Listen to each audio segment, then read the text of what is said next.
Good morning. I'm Scott Brown. I'm a portfolio manager here at Silvercrest Asset Management, and I'm joined today by my colleague, Chip Kelleher. Chip is a managing director and runs our new Atlanta office. Welcome to rainy New York, Chip. Thank you, Scott. It's great to be here. It's great to have you. It seems, Chip, a lot of the conversations that we've broadcast from this room in recent weeks have had to do with market volatility, tariffs, trade policy, how we're handling assets and navigating through these choppy waters, so to speak. But it seems like things have calmed down a little bit, even in recent days. We're getting to the end of a strong first quarter earnings season. The consumer seems to be hanging in there. A lot of tariffs been put on pause. It seems like people are getting their arms around the administration's negotiating techniques.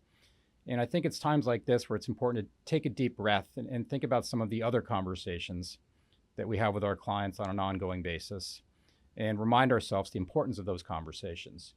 Now, you recently wrote an article that I got a sneak peek at that'll be published in our upcoming Insights magazine that'll be released in the next few weeks. And it talks about the concept of leadership. Leadership combined with thoughtful planning and management of assets. Yeah, that's right. I think that in this industry, we do a great job of addressing planning when a client joins our firm. I think that, we take a look at how to best protect and preserve their wealth for the future generations. We'll build a team around them of, perhaps trust and estate attorneys and accountants, and obviously us as wealth managers. But once you get that structure in place, and that structure's put there to make sure that there's a framework of which to operate from. So for instance, when tax laws change, you can go back to your estate planning attorney and make sure that everything's aligned properly so that the clients aren't overpaying the taxes. But that framework can be a constraint, almost a prison to future generations if they only understand the how it's set up and not the why it's set up. And that's where leadership comes in. Leadership is conveying the message to future generations of the intention of that money. And there's not one single right answer. There's not one, a bunch of wrong answers. For instance, sometimes you hear like Bill Gates has said he's going to leave a nominal amount of money to each of his kids, and he wants them to make it on their own. And that's one school of thought, and that's fine. But there's still a legacy there because those kids have exposure to Bill Gates and how he made his fortune. So they're going to benefit from that. They're going to benefit from the family name and the relationships and so forth.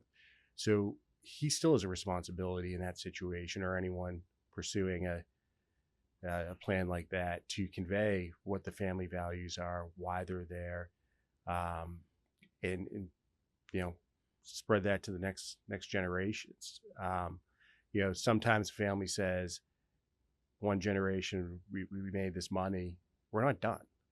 That's right. And they have a family business, for instance, and they want to bring the kids in. And in the same way you would operate a business and reevaluate every year and have a mission statement for the business and take a look at, do we need more growth? Do we need to hunker down in these economic conditions? The family has to do that too. They have to revisit what is the goal for the family over generations. And it's not just a family meeting once a year that everyone's forced to go to. Turns out adults generally don't like forced play dates. So not a great plan there. But it should be something that it's ongoing throughout the year and collaborative in a lot of senses. You're not going to let Gen 3 make the decisions for Gen 1, but you certainly want to start, reading them in on, why the family does certain things, and, why do we have a philanthropic cause that's near and dear to our heart. Things like that, when they start to understand it, they start to take some ownership of it. And instead of, trying to rule from the grave one day and say, this is what the family does, they've been brought up taking great pride in what it is the family does and how they do it. So the importance of raising up leadership, I think, is very topical now, given that we're in the very early innings of what people are calling the great wealth transfer. I've read a sum of as high as $124 trillion is going to be transferred from the boomer generation to Gen 2 or Gen 3. So raising up leaders is very, very important. We have lots of conversations with clients who are contemplating this now, and they talk to us about the importance of educating subsequent generations, and oftentimes ask us about opportunities where their kids can participate in the management of their assets or how they can get a better understanding of it. And oftentimes that's through philanthropic endeavors where families will set up a family foundation or a donor advised fund and assign certain responsibilities to their children to go out and identify causes or schools or endeavors that they want to support and put them in charge of administering and managing those assets, which can be a very powerful way of getting that generation involved. But along those lines, in your article, you also mentioned the importance of having a mission statement. Like any good business, a mission statement kind of dictates the ethos of a company and the direction that they want to go into. How do you think about that in the context of family wealth? Yeah, that's a great question. You know, you're not going to have a legacy if you had a very successful business, made a lot of money, spend it all, don't put any time or effort into, helping guide how that money is going to be spent when you're gone. But you might have a legacy. It might not be a good one. We see Right. that all too often. And in the context of the great wealth transfer, I think that, you and I are about the same age, middle age, and you can appreciate now the wisdom that, the generation before us has, and probably the impulsiveness that we had as young men. And that's great, and there's a reason to have all of, those risk appetites in your life.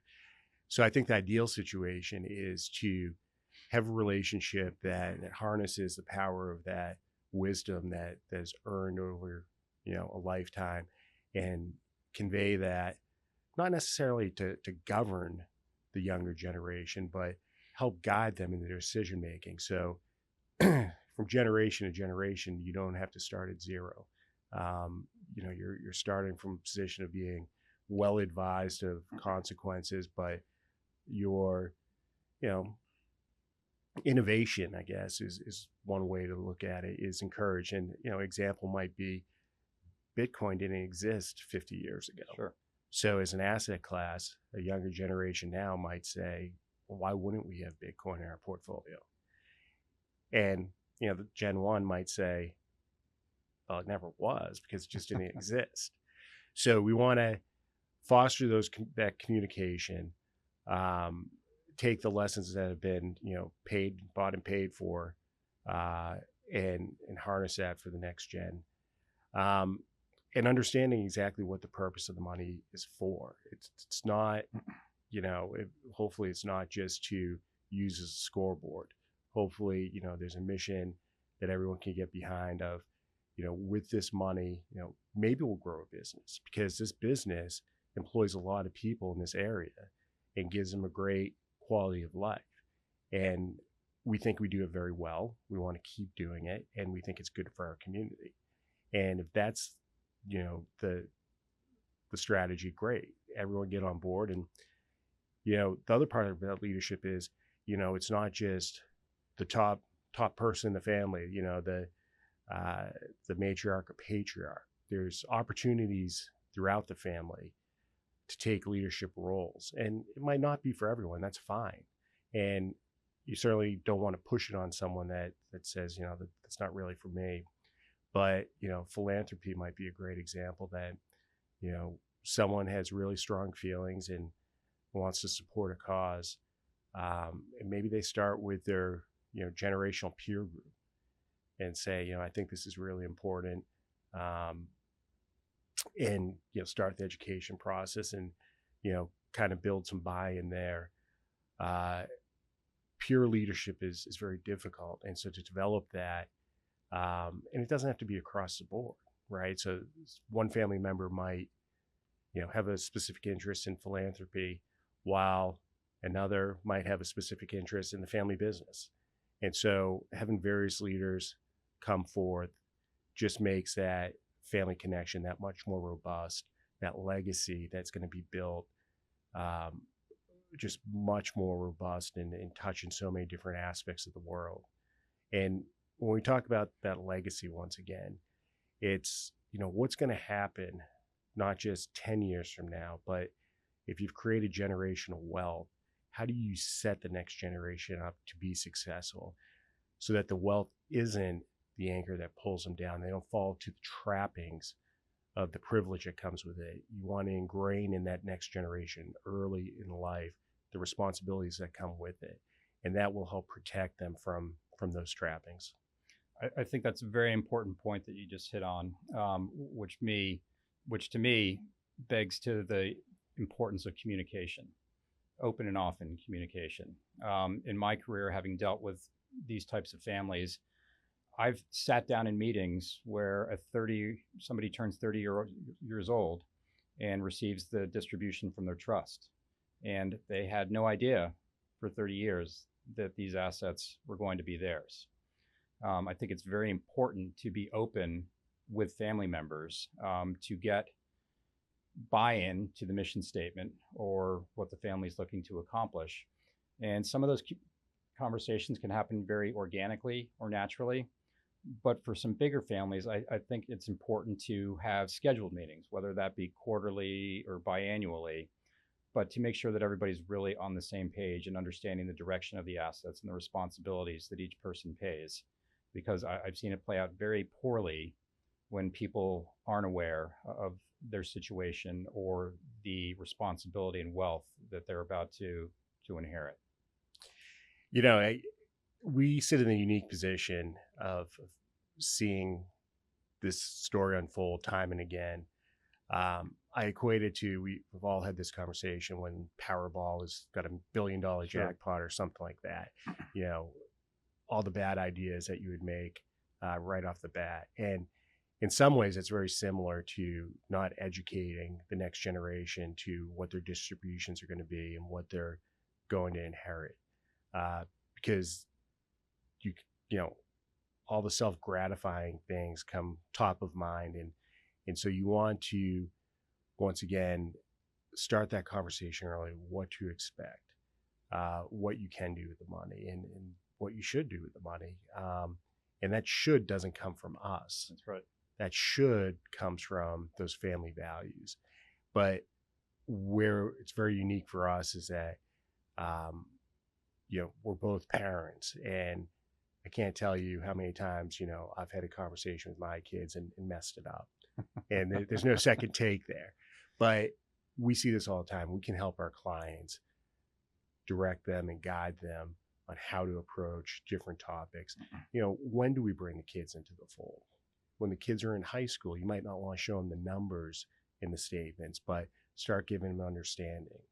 And then when they get into other situations later in life, like when they graduate college and all their entrepreneurial friends are, starting companies, and they go, well, I know, Scott's family does pretty well. He's in the friends and family round.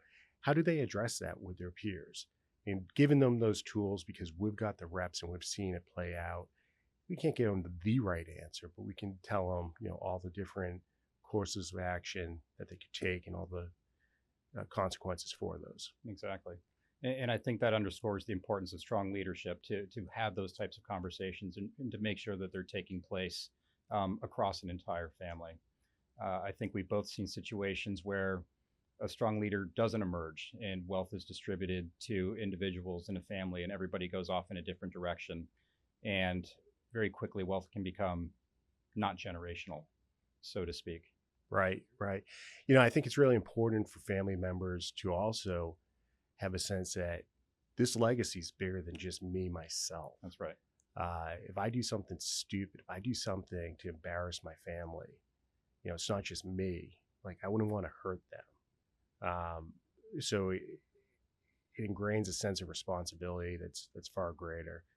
And that's where, once again, developing a buy-in, not just adherence to what we're told to do, but an actual pride and buy-in to what the mission of the family is, and a dedication to your family members.